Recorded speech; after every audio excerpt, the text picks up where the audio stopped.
Let's take a quick check on the Philippine markets. The PSEI on the last trading day of the month opens slightly higher by about 0.1% at 6,149. The stock markets closed Friday's session gaining by 0.1%. Let's take a look at the Philippine peso and see how that's doing. It's slightly stronger at 57.35 to the dollar. Peso last Friday a tad weaker by 57.38. Well, with us now for more.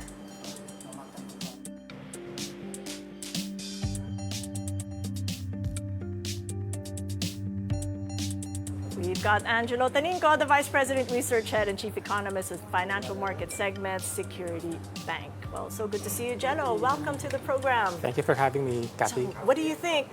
Pretty critical week. We do have that holiday on Tuesday, but April 2nd, we've got Liberation Day and Philippine inflation rate for April 4th. What do you think is going to move the markets? Indeed, it's a pretty exciting week because of the risk events ahead.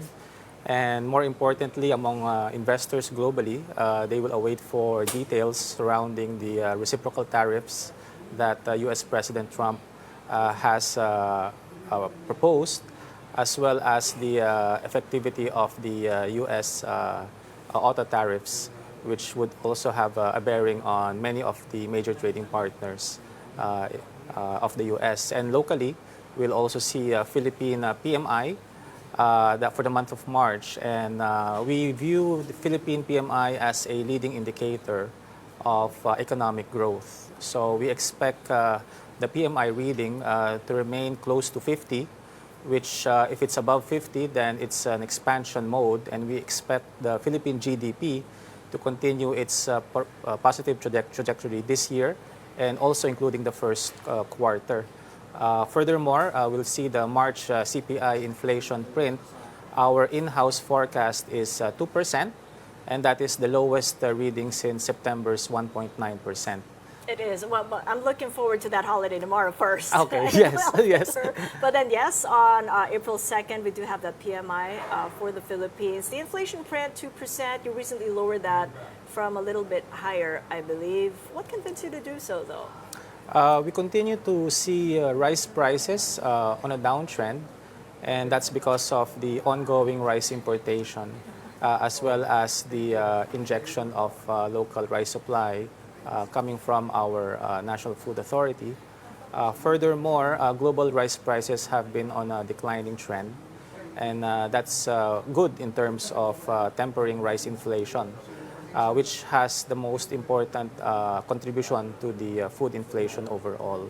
Other food prices, we may see some upticks on a month-on-month basis, such as fish or meat, vegetables and fruits.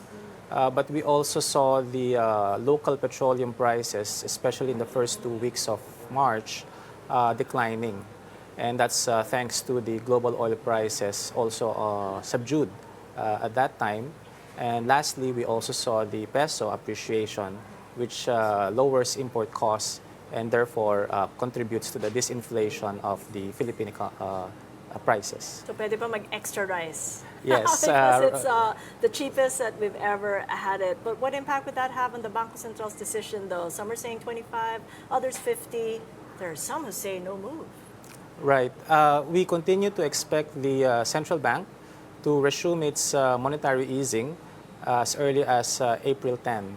So our view is for a baby step cut of 25 basis points. And this is because we still expect some sequential uptick on the consumer price inflation moving forward because of base effects. And secondly, the tariff effects coming from the US would have inflationary pressures as well globally that can spill over to importing countries such as the Philippines. And that is likely to manifest more in the second and third quarters of the year. So given that, I think a gradual 25 basis point cut would be more likely in the next monetary policy meeting. And how do you think the markets would respond? Well, I think the markets will respond favorably because that would be the start of the monetary easing cycle for the year. And aside from an April cut, we still expect another rate cut down the road. because inflation continues to be within the target range of 2 to 4%. So with a manageable inflation environment and with growth headwinds being stronger, especially on the external front, then we continue to think that a monetary easing would be appropriate in terms of underpinning economic growth. All right, I'll put you down for 25 bips on my list. Yes. It's a list that's got 3 columns in there. Okay. Thank you so much, Thank you, Angelo. Kathy. Angelo Taningco of Security Bank joining us.